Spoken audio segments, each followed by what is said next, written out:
Hello everyone, welcome to Full House Kitchen. My name is Rupam and I'm here to share a very special recipe today of Kale Pakora. As you know, kale is healthy, at the same time it's bitter in taste, so you don't get to use much. And I'm sharing today this Kale Pakora recipe, which is healthy because kale is healthy, and I've added spinach into it, so it makes it even more healthy. And even if you deep fry it, it doesn't absorb much oil. So it turns out really crispy and really tasty. So I'm going to just try one, and you can hear the crispy noise, and you can see how crispy it has come.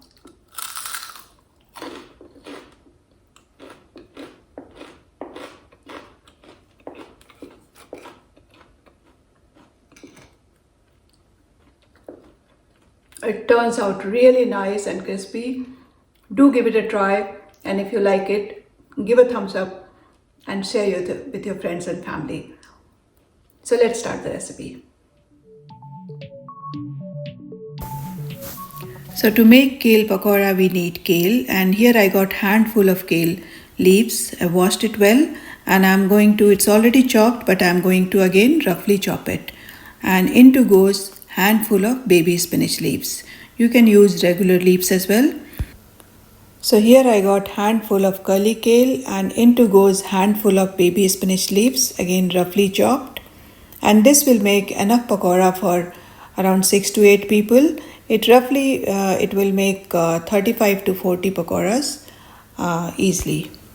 And into goes half an onion roughly chopped, 2 to 3 cloves of garlic, 2 to 3 green chili, half an inch of ginger, and little bit of coriander, all roughly chopped.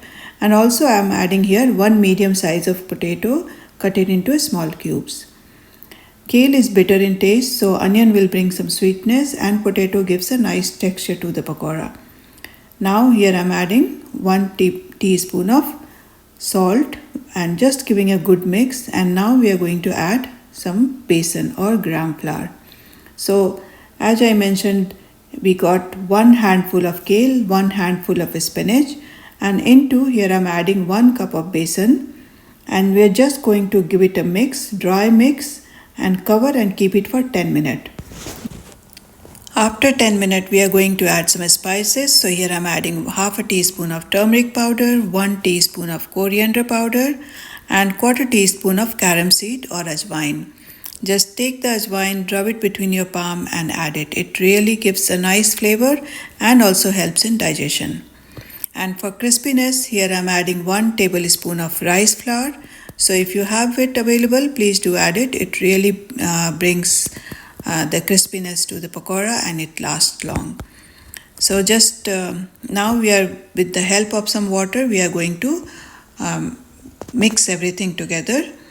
And I feel that our besan is little less. So here I'm going to add half a cup of more besan, and we are going to mix everything, and with the help of hand just keep breaking because it's leaves. So mix it nicely, add little bit of water at a time, and make it to a paste.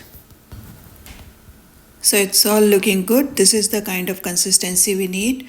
It should not be too runny, at the same time it should not be too thick. So now we are ready to fry our pakoras. Drop a little bit of batter into the oil.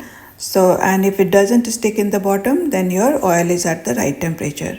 And this is also a good way to taste the salt and chili into your batter and add it accordingly.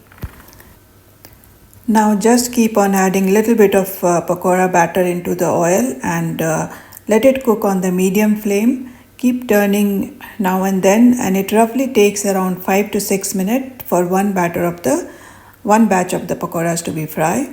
Smaller pakoras are better, and I prefer to drop the pakora batter with the spoon, but it's up to you.